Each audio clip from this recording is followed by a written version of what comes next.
నమస్తే, welcome to V3 news. లక్ష్యం సమాజహితం. నేను రవలి. ముందుగా బులెటిన్ లో హెడ్లైన్స్ చూద్దాం. పెద్దపల్లి జిల్లాలో రాష్ట్ర వైద్య ఆరోగ్య శాఖ మంత్రి ఈటెల రాజేందర్ పర్యటన.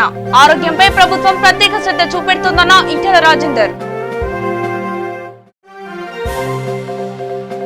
కర్నూలు జిల్లా డోన్ మోటార్ వెహికల్ కార్యాలయంపై ఏసీపీ అధికారుల దాడులు. ముగ్గురు అరెస్ట్. సుమారు 40,000 నగదు, 2 సెల్ ఫోన్లు స్వాధీనం. జగిత్యాల జిల్లా గొల్లపల్లి మండలం రాఘవపట్నంలో మంత్రి ఎర్రబెల్లి 30 రోజుల ప్రత్యేక కార్యాచరణ ప్రణాళిక గ్రామ సభకు హాజరైన మంత్రి ఎర్రబెల్లి దయాకర్ రావు.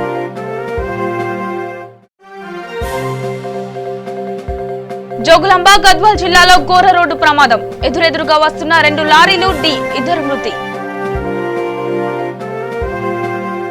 ఇక వివరాల్లోకి వెళితే, పెద్దపల్లి జిల్లా రాష్ట్ర వైద్య ఆరోగ్య శాఖ మంత్రి ఈటెల రాజేందర్ ప్రజల ఆరోగ్యంపై ప్రభుత్వం ప్రత్యేక శ్రద్ధ చూపెడుతోందని ఆయన అన్నారు.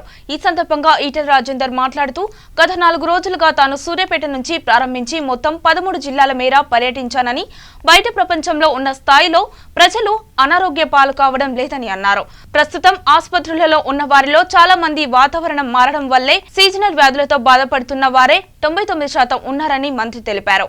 ఎన్నికల సమయంలో రాష్ట్ర ముఖ్యమంత్రి ఇచ్చిన హామీ మేరకు త్వరలో రామగుండంలో సైతం ప్రభుత్వ కళాశాల ఏర్పాటు చేసే దిశగా పనిచేశామని మంత్రి స్పష్టం చేశారు.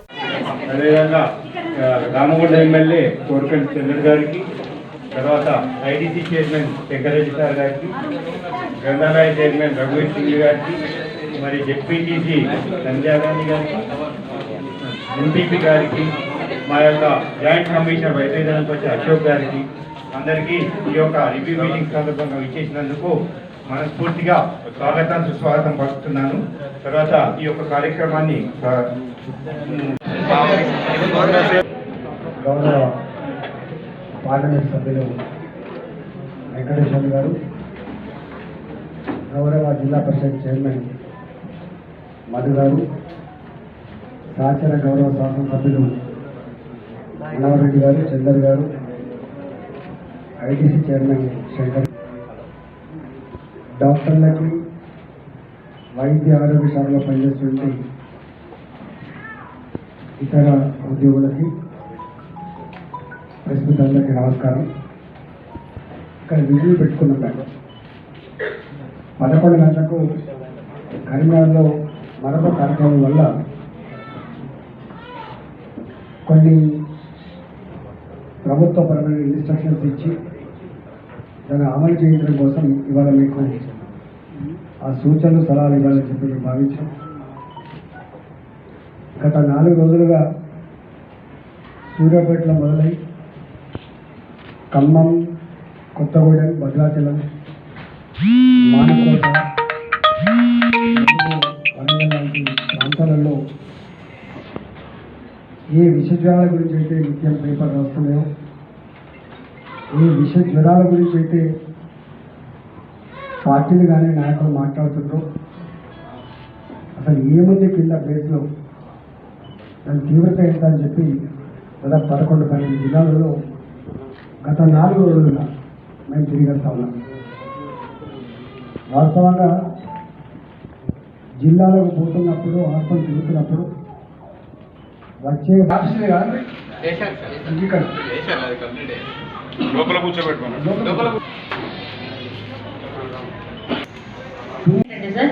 2018లో జూన్, జూలై, ఆగస్ట్, సెప్టెంబర్కి సంబంధించి డెంగ్యూ కేసులు 203 వచ్చినాయి సార్. అయితే ఈ సంవత్సరం 2019 జూన్, జూలై, ఆగస్ట్, సెప్టెంబర్ సంబంధించి 17 కేసులు వచ్చినాయి సార్. సో దీనికి మన సిబ్బంది కారణం, నేను ఇందాక చెప్పినట్టు ఇంకుడు గుంతలు తవ్వి ఈ ప్రతి ఎక్కడ కూడా ఓపెన్ డ్రైన్ అనేది గ్రామాల్లో లేకపోవడం, లాస్ట్ 4 months నుంచి చేసుకున్న ఒక అగ్రెసివ్ కార్యక్రమం వల్ల ఇది సాధ్యపడిందని భావిస్తున్నాం సార్. రెండోది ఏంటంటే సార్, చికెన్ గున్యా కూడా దోమల వల్ల వచ్చే రోగాలు ఇవి 2, డెంగ్యూ అండ్ చికెన్ గున్యా. కాబట్టి లాస్ట్ ఇయర్ 17 కేసులు వస్తే ఈసారి ఈ చికెన్ గున్యా 4 ఇప్పటి వరకు. సో ఇది ఈ రకంగా మనం మీరు చెప్పిన సలహాలు కూడా తీసుకుంటూ ముందుకు పోతాం సార్. తప్పకుండా thank you very much for your valuable time and suggestions sir. Kurnool జిల్లా డోన్ మోటార్ వెహికల్ కార్యాలయంపై ఏసీపీ అధికారి నాగభూషణ్, ఇన్స్పెక్టర్ ప్రవీణ్ కుమార్, ఖాదర్ బాషా మరియు సిబ్బందితో దాడులు నిర్వహించారు. ఈ దాడులలో రామచంద్ర మోహన్, అన్సర్ బాషా, షేక్ అక్బర్ అను ముగ్గురు ప్రైవేట్ ఏజెంట్లను అదుపులోకి తీసుకున్నారు. వారి దగ్గర నుండి సుమారు 40,020 రూపాయల నగదు, కస్టమర్లకు ఇచ్చే original fitness certificates, 2 cell phone స్వాధీనం చేసుకున్నారు.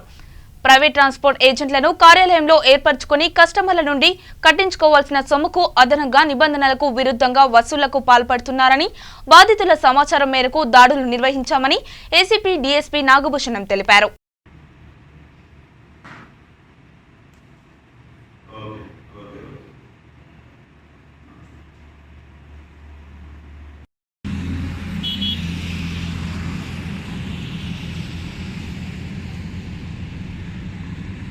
జగిత్యాల జిల్లా గొల్లపల్లి మండలం రాఘవపట్నంలో జరిగిన 30 రోజుల ప్రత్యేక కార్యాచరణ ప్రణాళిక గ్రామసభకు ముఖ్య అతిథిగా పంచాయతీరాజ్ శాఖ మంత్రి ఎర్రబెల్లి దయాకర్రావు హాజరయ్యారు. సర్పంచ్ రాగం శంకరయ్య అధ్యక్షతన జరిగిన ఈ సమావేశంలో సంక్షేమ మంత్రి కొప్పుల ఈశ్వర్, రాష్ట్ర ఆర్థిక సంఘ chairman G Rajesham Goud, ZP chairperson Dawa Vasantha, Peddapalli MP Venkatesh Netha, జిల్లా collector doctor A Sharath, JC B Rajesham, వివిధ గ్రామాల సర్పంచులు, ప్రజాప్రతినిధులు, అధికారులు తదితరులు పాల్గొన్నారు. ఆధ్వర్యంలో చాలా మంచి కార్యక్రమాలు నడుస్తా ఉన్నాయి. సో అవి ధర్మపురి నియోజకవర్గంలో మొదలైతే మాకెప్పుడు ఆ విధంగా మొదలై జిల్లా అంతా వ్యాప్తి చెందుతాం. ఆ విధంగా చేసుకుంటూ ముందుకు పోతున్నాం. ఈ కార్యక్రమాన్ని కూడా మరి ఖచ్చితంగా జగిత్యాల జిల్లాలో మరి దాన్ని విజయవంతం చేయడానికి అహర్నిశలు కృషి చేసి ఖచ్చితంగా మోడల్ గా ఉంటామని మనసారా కోరుకుంటూ ఈ అవకాశం ఇచ్చిన గౌరవ మంత్రివర్యులకు నా యొక్క ధన్యవాదాలతో సెలవు తీసుకుంటాను. నమస్కారం. కానీ ఇక్కడ అభివృద్ధి విషయంలో పార్టీలు ఏమన్నా ఉండని, రాజకీయాలలో ఏమన్నా ఉండని, కానీ కలిసికట్టుగా పనిచేసేటువంటి ఒక ఐక్యత మాత్రం ఈ గ్రామంలో ఉన్నది. చాలా సంతోషంగా. అందుకే ఈ గ్రామంలో మనం ప్రజాప్రతినిధులను చూసినా గానీ ఒక పని ఇచ్చినామంటే వాళ్ళు ఏదైనా అడుగుతున్న వెంటనే కూడా సమిష్టిగా అడుగుతారు. ఒక ఆదర్శవంతమైనటువంటి ఒక అంశాన్ని చేపట్టడం జరిగింది. దాంట్లో భాగంగా ఈరోజు గౌరవ మంత్రివర్యులు మన కొప్పుల ఈశ్వర్ గారు, అదేవిధంగా దయాకర్ రావు గారు విచ్చేస్తున్నటువంటి శుభ సందర్భంలో ఇంత గొప్ప కార్యక్రమంలో పాల్గొనేటటువంటి అవకాశం నాకు వచ్చినందుకు పెద్దపల్లి పార్లమెంటు సభ్యుడిగా నేను సంతోషాన్ని వ్యక్తపరుస్తూ, మనమందరము మన గ్రామాలను, మన ఇండ్లను, మన మురుగునీటి కాలువలను అన్నింటినీ శుభ్రపరచుకోవాలి, మనల్ని ఆరోగ్యం కాపాడుకోవాలి, బంగారు తెలంగాణలో మనం అందరూ భాగస్వాములు కావాలని చెప్పేసి ఈ గ్రామస్తులని, కార్యకర్తలని, మండల నాయకులని ప్రతి ఒక్కరిని నేను విజ్ఞప్తి చేస్తూ హృదయపూర్వక కృతజ్ఞతలు తెలియజేస్తాను. జోగులాంబ గద్వాల్ జిల్లాలో ఉండవెల్లి మండలం 44వ జాతీయ రహదారిపై ఘోర రోడ్డు ప్రమాదం చోటు చేసుకుంది. ఇటిక్యాలపాడు స్టేజీ సమీపంలో తమిళనాడు రాష్ట్రంకు చెందిన లారీ ముందు వెళ్తున్న లారీని ఢీకొనడంతో 2 మృత్యువాత పడ్డారు. క్షతగాత్రులను NH44 108 అంబులెన్స్ లో కర్నూలు ప్రభుత్వం ఆసుపత్రికి తరలించారు. మృతి చెందిన వారి వివరాలు తెలియాల్సి ఉంది.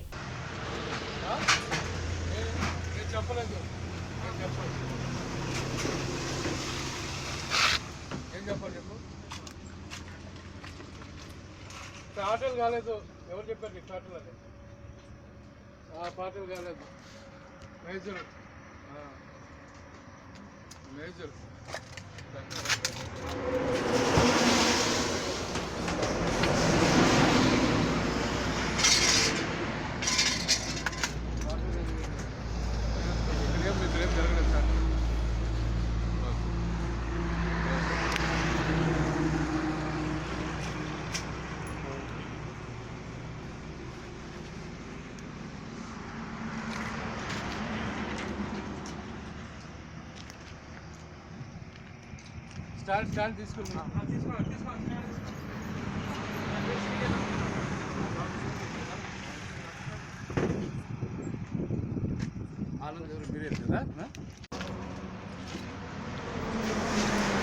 సైదాబాద్ పోలీస్ స్టేషన్ పరిధిలో దారుణం చోటు చేసుకుంది. సైదాబాద్ పోలీస్ స్టేషన్ వినయ్ నగర్ కాలనీలో ఓ ఖాళీ స్థలంలో మహిళ దారుణ హత్యకు గురైంది. అత్యాచారం చేసి హత్య చేసినట్లుగా పోలీసులు అనుమానం వ్యక్తం చేస్తున్నారు. హత్యకు గురైన మహిళ సైదాబాద్ చింతల్ బస్తీకి చెందిన అంజమ్మగా గుర్తించారు. సంఘటన స్థలానికి చేరుకున్న సైదాబాద్ పోలీసులు క్లూస్ టీమ్, డాగ్ స్క్వాడ్ తో ఆధారాలు సేకరిస్తున్నారు. ఈ సంఘటన 2 రోజుల క్రితమే జరిగిందని అనుమానాలు వస్తున్నాయి.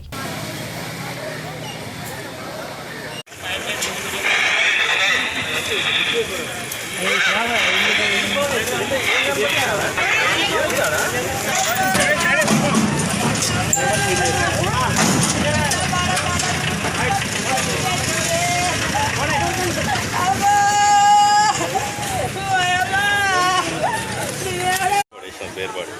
చంపేసినారు అంత పక్క జరిగింది.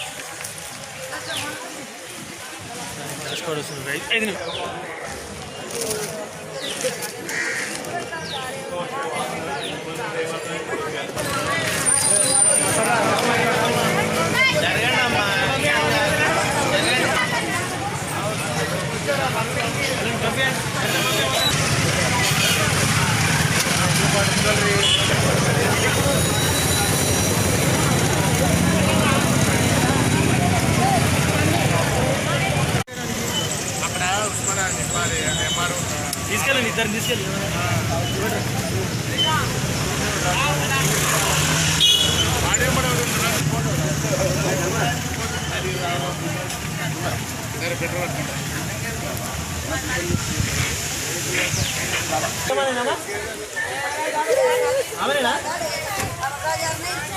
ఏం పేరమ్మాది?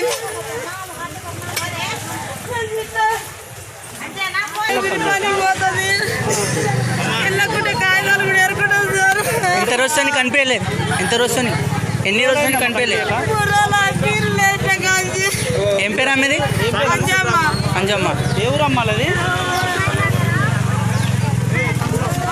ఖమ్మం జిల్లాలో వైద్య ఆరోగ్య శాఖ అధికారి కళావతిబాయి మీడియా సమావేశం నిర్వహించారు.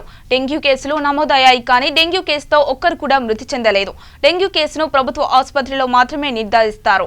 ప్రైవేటు ఆసుపత్రిలో డెంగ్యూ కేసు నిర్ధారణ యంత్రాలు ఉండవు. ఎలిసా పరీక్షలకు రక్త నమూనాలను ప్రభుత్వ ఆసుపత్రికి పంపాలి. నిబంధనలకు అతిక్రమిస్తే ప్రైవేటు ఆసుపత్రులపై కఠిన చర్యలు తీసుకుంటాం. ఖమ్మం జిల్లాలో 322 గ్రామాలను రిస్క్ గ్రామాలుగా గుర్తించాం. మొత్తం జిల్లా వ్యాప్తంగా 1973 డెంగ్యూ కేసులు నమోదు. వాటిలో 971 కేసులు పాజిటివ్ గా వచ్చాయి. డెంగ్యూ పాజిటివ్ వచ్చిన జ్వర పీడితులు వైద్య చికిత్సలతో కోలుకుంటున్నారు. పరిసరాలను పరిశుభ్రంగా ఉంచుకుంటూ ప్రజలు అప్రమత్తంగా ఉండాలని ఆయన అన్నారు. కలెక్ట్ చేసి మన ఖమ్మం జిల్లాలో గవర్నమెంట్ హాస్పిటల్లో ల్యాబొరేటరీ ఉంటుంది. అక్కడ ఎలైసా టెస్ట్ చేసే మిషన్ అక్కడ ఒక చోటనే ఉంది కాబట్టి శాంపుల్స్ కలెక్ట్ చేసి మాకు పంపించండి. మేము చేశాక అది పాజిటివ్ నెగిటివ్ అని రిజల్ట్ చెప్పాకనే పేషెంట్లకి పాజిటివ్ అనేది తెలియజేయండి. దయచేసి మన ఖమ్మం జిల్లా ప్రజలు ఎవరు కూడాను జ్వరాలతో భయభ్రాంతులు కాకూడదనేసి నేను తెలియజేస్తున్నాను. ఆర్ఎంపీలు పిఎంపీలు కూడా సహకరించుకొని దయచేసి వాళ్ళకి అనవసరంగా డెంగ్యూ అనేసి చెప్పేసి ఇది ఓ బిజినెస్ లాగా ప్రైవేట్ నర్సింగ్ హోమ్లో తీసుకొచ్చి వాళ్ళని ఇబ్బంది పెట్టవద్దు అనేసి నేను తెలియజేస్తున్నాను. ప్రత్యేకంగా ఏ ఊర్లో అయినా ఏ తండలో అయినా సరే ఫీవర్ వచ్చిన వాళ్ళు మాత్రం అక్కడ అందుబాటులో సబ్ సెంటర్లో ఆరోగ్య కేంద్రాల్లో మా వైద్య సిబ్బంది అందుబాటులోనే ఉంటారు. వాళ్ళు వైద్య సేవలు అందిస్తున్నారు. 5 రోజులకు మించి ఏమైనా క్యూర్ కాకుంటే జ్వరం తగ్గకపోతే మాత్రం ఖమ్మం హెడ్ క్వార్టర్ హాస్పిటల్కి వచ్చేయాల్సిందిగా మేము తెలియజేస్తున్నాము. ఖమ్మం హాస్పిటల్లో మనకు ఎలైసా టెస్టు, అన్ని రకాల టెస్టులు, బెడ్స్ అన్ని చాలా పరిశుభ్రతో మన గవర్నమెంట్ హాస్పిటల్ కార్పొరేటెడ్ హాస్పిటల్ కంటే బాగుందనేసి నేను తెలియజేస్తున్నాను. లంబాడి ఐక్యవేదిక ఆధ్వర్యంలో లంబాడీల ఆత్మీయ సమ్మేళన కార్యక్రమం నిర్వహించడం జరిగింది. ఈ ఆత్మీయ సమ్మేళనానికి ముఖ్య అతిథిగా కేరళ ఐజీ గుగులోతుస్ లక్ష్మణ్ నాయక్, లంబాడి ఐక్యవేదిక రాష్ట్ర అధ్యక్షుడు డాక్టర్ రాజ్ కుమార్ జాదవ్ పాల్గొన్నారు. ఈ సందర్భంగా వారు మాట్లాడుతూ గిరిజన జాతులు అన్ని కూడా ఐకమత్యంతో ఉండి గిరిజన సమస్యలను పోరాడి సాధించుకోవాలని, అలా కాకుండా వర్గ పోరుతో ఒకరిపై ఒకరు విమర్శలు చేసుకోవద్దని, గిరిజన జాతుల ఐక్యత కోసం లంబాడి ఐక్యవేదిక కృషి చేస్తుందని అన్నారు. ఈ సందర్భంగా కేరళ ఐజీ లక్ష్మణ్ ను గిరిజన సంఘాలు ఘనంగా సన్మానించాయి. ఈ కార్యక్రమంలో టీటీఎస్ఎఫ్ రాష్ట్ర అధ్యక్షుడు లక్ష్మణ్ నాయక్, లంబాడి ఐక్యవేదిక జిల్లా అధ్యక్షుడు లాల్ సింగ్ నాయక్, గిరిజన ఉద్యోగ ఉపాధ్యాయ విద్యార్థి సంఘాలు పాల్గొన్నాయి. అని చెప్పాలంటే నేను వాడి పక్కన ఉండాలా, అందరం గుంపుగా ఉండడానికి మనం గొర్రెల మందరం కాదు కదా. ఆ మైండ్ సెట్ ను మనం మార్చుకోవాలా. రెండోది, అవతలోడు మనకు వ్యతిరేకంగా ఎందుకు ఉంటాడంటే నేను మైక్ పట్టుకున్న రాసేవాడు అందరు నాటర్ అయిపోయాయి. ఓకేనా? నా కడుపు ఆకలి, నేను బాధతో డాక్టర్ గారి దగ్గరికి వెళ్ళి సార్ నాకు ఇది వైద్యం చేయండి అని చెప్తే చేస్తాడు. కానీ నాకు కడుపులోకి చేయవాయన డబ్బులు తీసుకుంటున్నావు అంటే ఏం చేస్తాడు ఆయన? ఆయన యొక్క కోపాన్ని ప్రదర్శిస్తాడు. చేయాల్సినటువంటి పనిని కూడా చేయడు. దయచేసి మన యొక్క ఆకలిలో చాలా ఉన్నాయి, ఊర్ల నాశనం అవుతున్నాయి. దయచేసి మనకు తెలిసి 4 అంశాల మీద మీరు దయచేసి తీసుకోండి. ఒక రిజర్వేషన్ అంశం ఒకటే కాదు. ఇవాళ కిడ్నీ ఫెయిల్ ఇక్కడున్న బంధువులు, మిత్రులు, సంఘాలు అందరూ చాలా రోజులుగా ఫెలిసిటేషన్స్ చేయాలని ఎప్పటి నుండో ఫోన్లు చేస్తుండే. అందువల్ల ఇవాళ ఒక ఆత్మీయ సమ్మేళనం లాగా అందరం కలిసి ఫెలిసిటేషన్స్ పెట్టుకున్నాము. తెలంగాణ వచ్చాక దాదాపు కొత్త పంచాయతీలు ఏర్పడ్డాక ఎంతోమంది మిత్రులు కొత్త పంచాయతీలో సర్పంచ్లు అయ్యారు, ఎంతోమంది ఎంపీటీసీ జెడ్పీటీసీలు అయ్యారు. వాళ్ళని కూడా కలిసే అదృష్టం ఇవాళ వచ్చింది. అదేవిధంగా ఉద్యోగ సంఘాలు, విద్యార్థి సంఘాలు, ప్రజా సంఘాలు అందరు లీడర్లు కూడా కలుసుకోవాలని చాలా రోజులుగా చెప్తుండే. అందువల్ల ఈ ఆత్మీయ సమ్మేళనం చేసుకుంటున్నాము. నాది కూడా ఇక్కడే కొత్తగూడెం దగ్గర, ఇక్కడ ఖమ్మం దగ్గర నేటివ్ ప్లేస్ డోర్నకల్. ఇక్కడే ఖమ్మం జిల్లాలోనే చదువుకున్నాను. వరంగల్ ఖమ్మం జిల్లాలో రెగ్యులర్గా విజిట్ చేస్తుంటాను నా జన్మస్థలం అవ్వడం వల్ల. ఇక్కడుండే అందరి మిత్రుల బాగోగులు ఇప్పుడు రెగ్యులర్గా తెలుసుకుంటుంటాను. జాతి సమస్యల గురించి కూడా ఒక చక్కటి అవగాహన వాళ్ళ నుండి ఫీడ్బ్యాక్ టైం టు టైం వస్తున్నది. సో అందరితో ఒక సమాలోచన, ఒక ఆత్మీయ సమ్మేళనం జరుపుకుంటున్నాము. మీ అందరికీ ధన్యవాదాలు. రాజన్న సిరిసిల్ల జిల్లా కోనారావుపేట మండల కేంద్రంలోని మండల పరిషత్ కార్యాలయంలో జెడ్పీ చైర్పర్సన్ నేలకొండ అరుణ రాఘవరెడ్డి 28 గ్రామాల సర్పంచులు మరియు ప్రత్యేక అధికారులతో సమీక్షా సమావేశం ఏర్పాటు చేశారు. సమావేశంలో ఆయన మాట్లాడుతూ సీఎం కేసీఆర్ చేపట్టిన 30 రోజుల కార్యాచరణ ప్రణాళిక మొదలై వారం రోజులు అవుతున్నందున పారిశుద్ధ్యం, మొక్కలు నాటడం కార్యక్రమాలు ఎంతవరకు పూర్తయ్యాయో అధికారులను, నాయకులను అడిగి తెలుసుకుని ఏ గ్రామాలలో పారిశుద్ధ్యం పనులు సరిగ్గా జరగడం లేదో అడిగి తెలుసుకున్నారు. వచ్చే బతుకమ్మ, దసరా పండుగలు సంపూర్ణ పారిశుద్ధ్యంలో జరుపుకోవాలని ఆయన సూచించారు. మేము ఆల్రెడీ ఇచ్చాము 2017లో, అదే ఫైనల్ దానిలో ఎలాంటి మార్పు లేదు అని చెప్పేసి అన్నారు. దానిలో కబ్జాడితే ఆ లోకల్ సర్వేయర్ బీఆర్ఓ ఉంటారు, మీరు అదులు గుర్తించుకుంటారు, మీరు ఆ పని స్టార్ట్ చేసుకోమని చెప్పారు. ఇక మళ్ళీ నేను అడగదు, ఇక సార్ ఇది కబ్జాలో ఉంది, ఇది చేయలేమని. మీరు భూమి పూజ చేసుకోండి, తల్లిని ప్రారంభం చేసుకోండి. ఈరోజు 30 రోజుల ప్రణాళిక సందర్భంగా మన గౌరవ ముఖ్యమంత్రి గారు చేపట్టిన ఈ కార్యక్రమానికి పిల్లలు, స్పెషల్ ఆఫీసర్లు, సెక్రటరీలు కానీ అందరూ బాధ్యతగా తీసుకొని దీన్ని సక్రమంగా చేయాలి. వాళ్ళు వస్తలేరు, వీళ్ళు పోతలేరు అనే మాట రాకుండా వాళ్ళని మోటివేట్ చేసుకుంటా ఇప్పుడు గౌరవ సర్పంచ్ గారు, సెక్రటరీ, స్పెషల్ ఆఫీసరు, అందరు వార్డు సభ్యులు వీళ్ళందరూ చెత్త ఎత్తుకపోవడం మాత్రమే జరగాలి. ఇటు కార్యక్రమాన్ని మన గౌరవ ముఖ్యమంత్రి గారు తీసుకున్న నిర్ణయం ప్రకారము మనం అలా చేసుకుంటూ శ్రమదానము అందరినీ ప్రజలను భాగస్వామ్యం చేస్తే, మోటివేట్ చేస్తే మీ సెక్రటరీలకు కానీ స్పెషల్ ఆఫీసర్లకు కానీ అందరికీ ఈ గ్రామానికి వీళ్ళు స్వచ్ఛందగా చేసిండ్రు అనే బాధ్యతగా పేరు రావాలని కోరుకుంటున్నారని, దీన్ని ప్రతి ఒక్కరూ బాధ్యతగా తీసుకొని మోటివేట్ చేసుకుంటా సక్సెస్ చేయాలని కోరుకుంటున్నాను. ఇది వీళ్ళు రాలేదు, వాళ్ళు వస్తలేరు అనే సమస్య ఇక్కడ రావద్దు. ఎంపీడీఓకు రోజు రోజు మీరు ఏం చేసిరు, ఏంటిది అన్నది కలెక్టర్ గారికి కూడా చేరుతుంది. దాన్ని మీరు కొంచెం శ్రద్ధ తీసుకొని. భద్రాద్రి కొత్తగూడెం జిల్లా ములకలపల్లి మండల పరిధిలో గల వ్యవసాయ రైతు సహకార సంఘం సొసైటీ బ్యాంక్ నందు ప్రెస్ మీట్ నిర్వహించారు. ఈ కార్యక్రమంలో వ్యవసాయ రైతు సహకార సంఘ అధ్యక్షుడు కారటూరి కృష్ణ మాట్లాడుతూ, మా సంఘం నందు క్రాప్ లోన్స్ పొందిన ప్రతి లబ్ధిదారుడు 2 పాస్పోర్టులు, ఆధార్ జిరాక్స్, పానీ నకల్ను తెచ్చి ఇవ్వాలని, ఇంతకు ముందు పొందిన క్రాప్ లోన్ కి 1,60,000 పరిమితిలో పెంచి లోన్ ఇస్తామని అన్నారు. అలాగే మీకు ఎల్టీ అంటే లాంగ్ టర్మ్ లోన్ క్రింద ఎవరైతే మీకు ఉన్నటువంటి భూమి తాలూకు పట్టాలతో ఏ బ్యాంక్ లోన్ తీసుకోకుండా ఉన్నారో వాళ్లకు మేము భూమి పరిమితిని బట్టి పట్టాల మీద కోళ్ల ఫారమ్స్, ట్రాక్టర్లు, మీ వ్యవసాయానికి సంబంధించిన పరికరాలు ప్రతిదీ లోన్లు ఇవ్వడానికి సిద్ధంగా ఉన్నామని, దీనిని వినియోగించుకొని రైతులు అభివృద్ధి చెందాలని వారు కోరారు. ఈ సంఘమునందు రుణాలు తీసుకున్న ప్రతి రైతు సభ్యుడు వారికి సంబంధించిన ఈ సేవ పాణి, ఆధార్ కార్డు, ఒక ఫోటోను తీసుకొచ్చి సంఘమును సబ్మిట్ చేస్తే వారి యొక్క రుణ పరిమితిని పెంచడానికి సహకార సంఘం సిద్ధంగా ఉందని మండల ప్రజలకు తెలియజేస్తున్నాం. అదేవిధంగా దీర్ఘకాలిక అప్పులు మనం అన్లిమిటెడ్గా ట్రాక్టర్లు కానీ రకరకాల వాటికి ఇవ్వడానికి సంఘం నుండి వచ్చి సంప్రదించగలని ఈ మండలంలో ఉన్న రైతాంగానికి మరి ముఖ్యంగా కోఆపరేటివ్ సభ్యులకి తెలియజేయడం జరిగింది. భద్రాద్రి కొత్తగూడెం జిల్లా ములకలపల్లి మండలం మంగపేటలోని ప్రభుత్వ హాస్పిటల్ నందు పిహెచ్సి మంగపేట వైద్యులు డాక్టర్ రమేష్, ఆర్ఎంపీ డాక్టర్లతో సమావేశం నిర్వహించారు.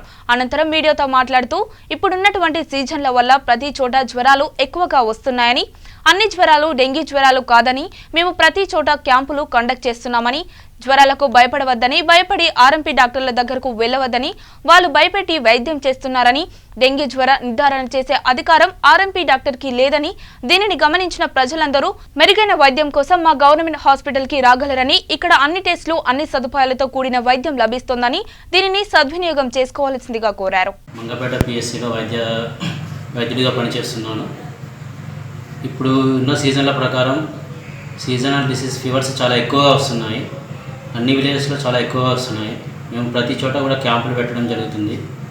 అలానే మన రీసెంట్గా జరిగిన ఒక ఇన్సిడెంట్ మూకమామిడిలో సర్పంచ్ తుర్సం కృష్ణ గారు అని చెప్పి డెంగ్యూతో చనిపోయారని చెప్పి న్యూస్ వచ్చింది. కాకపోతే అతను డెంగ్యూతో కాదు, అతనికి ఒక person left inguinal abscess surgery తర్వాత కాంప్లికేషన్స్ అయ్యి రీనల్ ఫెయిల్యూర్లోకి వెళ్ళి చనిపోవడం జరిగింది. నెక్స్ట్ ఇప్పుడు ఉన్న జ్వరాలను మన యొక్క ఆర్ఎంపీలను అందరూ కూడా ఆర్ఎంపీల దగ్గరికి వెళ్తున్నారు. ఆర్ఎంపీల దగ్గరికి వెళ్తే ఏమవుతుందంటే వాళ్ళు భయపెట్టి మీకు వచ్చింది విష జ్వరాలు అని చెప్పి వాళ్ళే సొంతంగా ట్రీట్మెంట్ చేయడం జరుగుతుంది. వాళ్ళు అలా చేయకూడదని చెప్పి మేము ఆర్ఎంపీలతో మీటింగ్ కూడా తీసుకోవడం జరిగింది. సో ప్రజలందరూ మెరుగైన వైద్యం కోసం మా యొక్క గవర్నమెంట్ హాస్పిటల్ రాగాలి. ఇక్కడ మన అన్ని రకాల మందులు అన్ని టెస్టులు కూడా ఉన్నాయి. సో ప్రజలందరూ ఈ యొక్క సద్వినియోగాన్ని వినియోగించుకోగలరు. అలాగనే జగిత్యాల జిల్లా మంథని మండలం పోతారంలో టీఆర్ఎస్ పార్టీ నాయకులు ఏర్పాటు చేసిన ఫ్లెక్సీలను కాంగ్రెస్ నాయకులు తొలగించడంపై టీఆర్ఎస్ పార్టీ నాయకులు తీవ్రంగా ఖండించారు. కాంగ్రెస్ పార్టీకి చెందిన ఎడ్లసీను దొంగతనం కేసులో అరెస్టై విడుదల అవుతున్న సందర్భంగా ఎడ్లసీను అనుచరులు ఫ్లెక్సీలను చింపడం సిగ్గుచేటని టీఆర్ఎస్ నాయకులు ఆరోపించారు. ఈ కార్యక్రమంలో మంథని ఎంపీపీ కొండశంకర్, సర్పంచ్ జాగిరి స్వప్న, సదానందం, టీఆర్ఎస్ పార్టీ నాయకులు శంకర్ గౌడ్, అనంత్ రెడ్డి, టీఆర్ఎస్ నాయకులు కార్యకర్తలు పాల్గొన్నారు. జిల్లా పరిషత్ చైర్మన్ పుట్టమదన గారి నాయకత్వం, కాంగ్రెస్ దొంగల అరాచకాలు పీడీ యాక్ట్ కొట్టుడు పోయినందుకు ఈ ఘన విజయం శ్రీధర్ బాబుదే అనే ఒక పాయింట్ మీద అది ఆయన ఏదో విజయం సాధించిండట.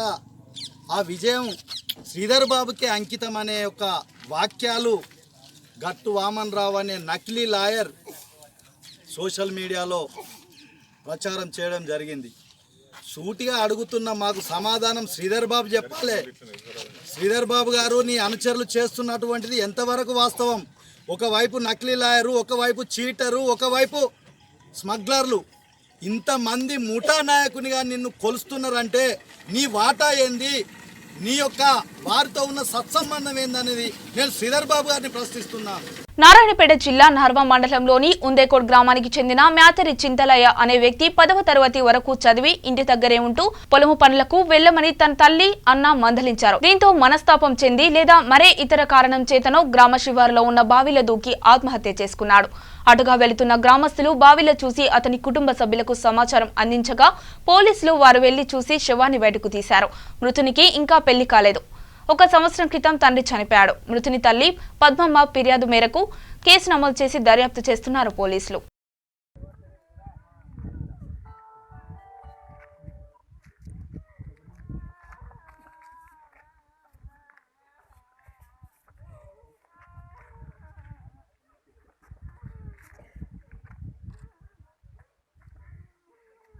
బులెటిన్లో హెడ్లైన్స్ మరొకసారి చూద్దాం. పెద్దపల్లి జిల్లాలో రాష్ట్ర వైద్య ఆరోగ్య శాఖ మంత్రి ఈటెల రాజేందర్ పర్యటన. ఆరోగ్యంపై ప్రభుత్వం ప్రత్యేక శ్రద్ధ చూపెడుతోందన్న ఈటెల రాజేందర్. కర్నూలు జిల్లా డోన్ మోటార్ వెహికల్ కార్యాలయంపై ఏసీబీ అధికారుల దాడులు. 3 అరెస్ట్, సుమారు 40,000 నగదు, 2 సెల్ ఫోన్లు స్వాధీనం. జగిత్యాల జిల్లా గొల్లపల్లి మండలం రాఘవపట్నంలో మంత్రి ఎర్రబెల్లి 30 రోజుల ప్రత్యేక కార్యాచరణ ప్రణాళిక గ్రామ సభకు హాజరైన మంత్రి ఎర్రబెల్లి దయాకర్ రావు.